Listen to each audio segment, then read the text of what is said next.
scandale pour Marie parce que elle ne connaissait pas l'homme. Mais Dieu avait parlé par la bouche d'un ange.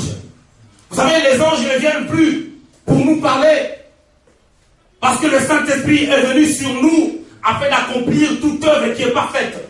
Le Saint-Esprit parle en nous. C'est-à-dire que tu n'as même pas besoin de prier à Dieu afin de connaître le nom de l'ange qui te garde. Tu n'en as même pas besoin. Parce que la présence de Dieu est plus que la présence d'un ange. J'avais dit lorsque Moïse avait dit, Seigneur, si tu laisses l'ange marcher avec nous, nous ne marcherons pas. Nous ne quitterons pas ce lieu. Mais nous voulons que toi-même tu puisses pas marcher au milieu de nous. Et tu as dit, moi-même je marcherai au milieu de vous. Et il y a eu le départ. Écoutez bien dans le Seigneur. Je vais te dire les choses qui vont révolutionner ta foi, ton entendement. Une femme qui était vierge. C'est-à-dire son cas était différent que les cas de toutes les personnes qui cherchent des enfants. Marie ne cherchait pas d'enfants. Mais des fois, on ne cherche pas quelque chose, mais Dieu veut que nous puissions posséder la chose. C'est-à-dire que le Saint-Esprit fait un travail dans nos vies. C'est-à-dire que lorsque nous acceptons le travail que l'Esprit de Dieu peut faire en nous, c'est là maintenant nous pouvons faire des exploits.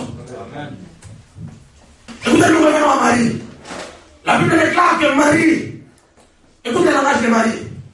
Marie a dit que cela soit fait tel que tu l'as dit, parce que je suis servante de l'Éternel. Mais ce qui est scandaleux dans ces choses, vous allez comprendre que Marie, la Bible déclare à la même période, elle a quitté sa maison, elle est partie dans une ville de Juda où habitait Élisabeth. Écoutez bien le Seigneur, lorsque tu as l'Esprit de Dieu en toi, vous savez actuellement, moi j'aime bien le dire, il y a des faux serviteurs de Dieu et il y en a de vrais. Il y a des faux prophètes et il y en a de vrais.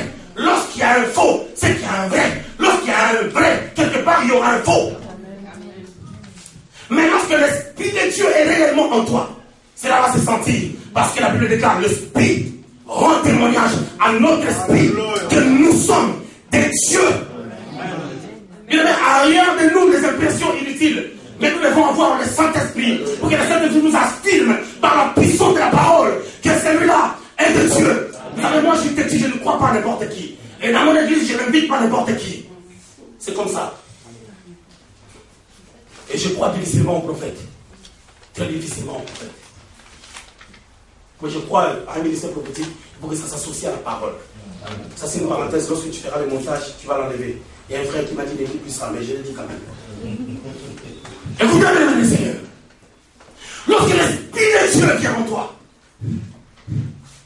Marie, écoute, comprenons bien cette réalité. Marie parle avec l'ange. Ok? Marie accepte ce que l'ange lui dit. Et automatiquement, quelque chose vient sur elle. Elle quitte sa maison pour aller voir Élisabeth. Lorsqu'elle a rencontré Élisabeth, quelque chose s'est passé. Vous savez pourquoi? Parce que Marie a vécu. Lorsque tu crois à la parole de Dieu, lorsque tu crois à la prophétie de Dieu, lorsque tu crois à ce que Dieu veut faire dans ta vie, automatiquement, quelque chose se débloque dans les cieux et vient te revêtir. Amen. C'est automatique.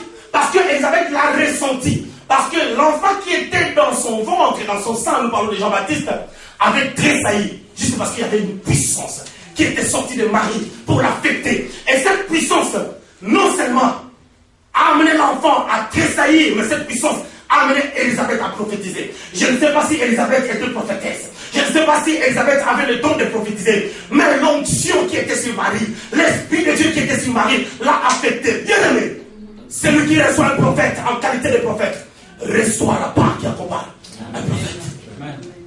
Élisabeth a commencé à prophétiser. Tu es bénie parmi toutes les femmes. Le fruit de tes entrailles est béni. Oh, tu es heureuse. Toi qui as accepté de porter cette semence. Vous savez ce que Marie avait fait? C'est un risque. Et pour que rien ne soit impossible dans ta vie, il faut que tu cours des risques. Je vais vous parler des risques de Marie. Premier risque de Marie. Marie, en réalité, devait avoir un problème avec Joseph.